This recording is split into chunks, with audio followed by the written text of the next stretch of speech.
Inside Global Basketball. My name is Darryl Reshaw. I'm your host. Sit back and enjoy the ride while we converse about the top stories in the global basketball community. Anyway, March Madness is here, and college basketball is really exciting. A little countdown to the Final Four in Atlanta. My first thoughts, the Big Ten. Man, they are dominant. You have 4 teams advance from the Big Ten to the Sweet 16. Everybody talks about who had the best basketball conference in basketball. Clearly, the Big Ten is dominated. You have Ohio State, you have Indiana, you have Michigan and Michigan State. They put on a show. It's been unbelievable. And what about Gonzaga, the Zags, the #1 ranked team in the nation? Were they overrated? Should they even been a #1 seed as far as I'm concerned? Wichita State, the Shockers, shocked the whole basketball world. It was pretty exciting. I think what really hurt Gonzaga is the fact that they played in the WCC. The WCC, I mean, it's a good basketball conference, but the Zags had won, I think they hadn't lost a game in like 2 months. The last time they had a serious contest was against Butler, and so they went on like a crazy winning streak. And if you're playing in a power conference like the ACC, the SEC, the Big Ten, the Big East, you get tested every night. The Zags, man, they're playing against rollover teams like University of San Francisco, Loyola Marymount. I mean, no disrespect to these programs, but it's not like playing in the Big Ten when every night you go on the road. You're playing Minnesota, you're playing Wisconsin, you're playing Michigan State. You're playing Purdue, you're playing Indiana, you can get knocked off, and when you're on the road, you got a tough game. And when Gonzaga got into that dogfight against Wichita State, they got physical with them, they hit them in the mouth, the game came down to the last 3 or 4 minutes, every possession is vital. I think they basically choked. And, you know, the fact that Wichita State plays in the Missouri Valley, which is a very credible conference. You know, who I really like to talk about is Florida Gulf Coast. They are the Cinderella team of this year's tournament. How about that big upset against Georgetown? Now, I was talking to one of my associates, and they're just really disappointed with the coaching at Georgetown. It seems like every year they just do not achieve, and this year they get beat by, I mean, Florida Gulf Coast from the A-Sun. But did you see those guys play? They're loose, they're giving you the little shake, they're throwing alley-oop dunks, playing with plenty of swag. I mean, they're a really good team. They beat Miami earlier this year. They've had a tough schedule. I mean, they face Florida, in-state rivals. You know, that's going to be a real interesting game. But I mean, my hat's off to a program. This is only their 6th year in playing. What about those Miami Hurricanes? They just defeated tonight Illinois. It's a tough contest for them, Big Ten team. I always felt that if they got past Illinois, they will advance at least to the Elite 8 where they will face Indiana will be waiting for them. I think the NCAA selection committee definitely got it wrong. Miami, there's no way after winning the ACC regular season title and winning the ACC tournament, there's no way they should have been a #2 seed. This is definitely a #1 seeded team.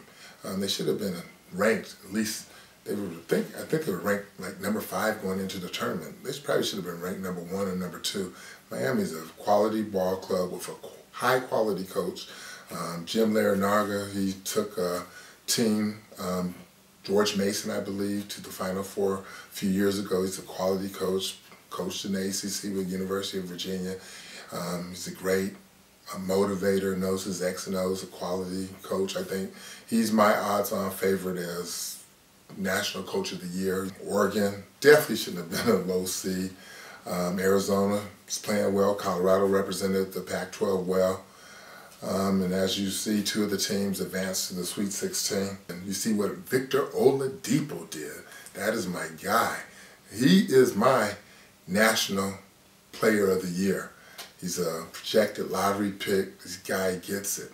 If you ever watched Indiana play, and I've watched him plenty of times this year, he's the guy who makes plays when push comes to shove. Oladipo today, he D'd up my man White. White went off for 30 points, but he put on a show the first half. What does Oladipo do? He locks him up in the last 2 minutes of the game. he makes the big three. He makes a free throw. He's been doing it all year. The guy got D, he has offense, he's athletic. Man, he might be the best player in college basketball this year. Let's talk about the NBA.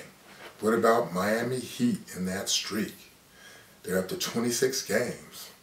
Unbelievable. They have unbelievable chemistry. I think everybody on that team really likes each other. And it helps to have the best player on the planet. Yes, you may hate LeBron James. A lot of people hate it on him, but the guy is the best player on the planet. He's the best player we've seen since MJ. The guy is 6'8", 265. He's the most athletic basketball player I've ever seen, and he has all the skills. He makes great decisions.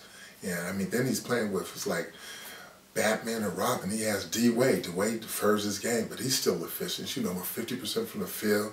He can score 30 any night, but these guys are playing team ball. We know who's coming out of the East. The West is up for grabs. The Clippers.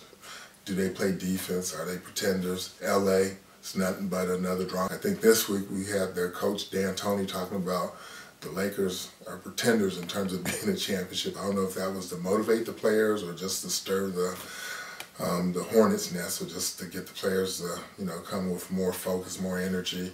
But every minute is just a big daytime drama on the LA Lakers.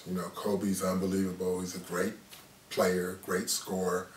Saw them play a couple of weeks ago, and man, he put on a show in the third quarter. However, in the fourth quarter, took too many shots, became a volume shooter, a couple of bad turnovers.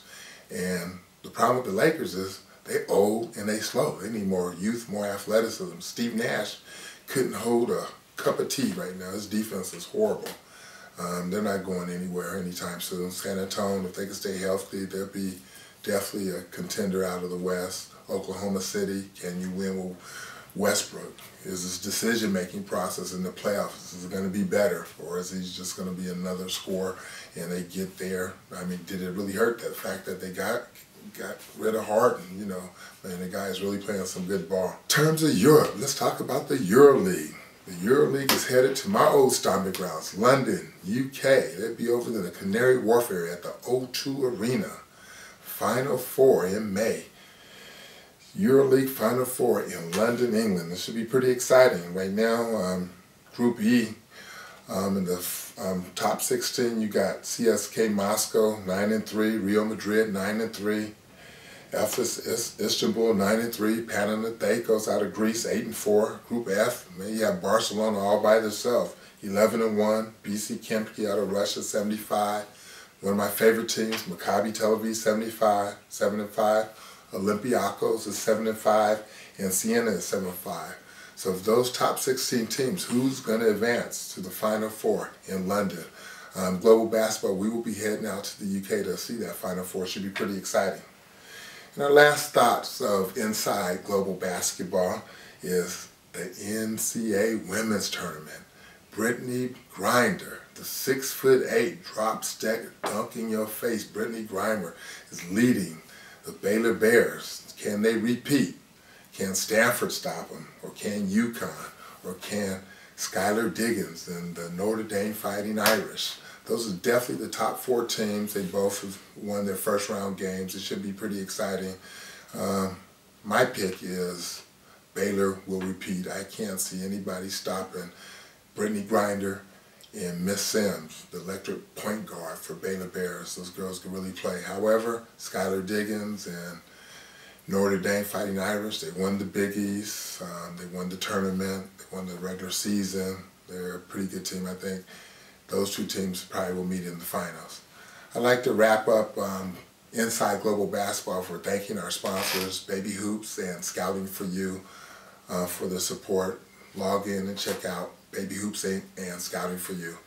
This is Darryl Reshaw. I will see you next week inside Global Basketball.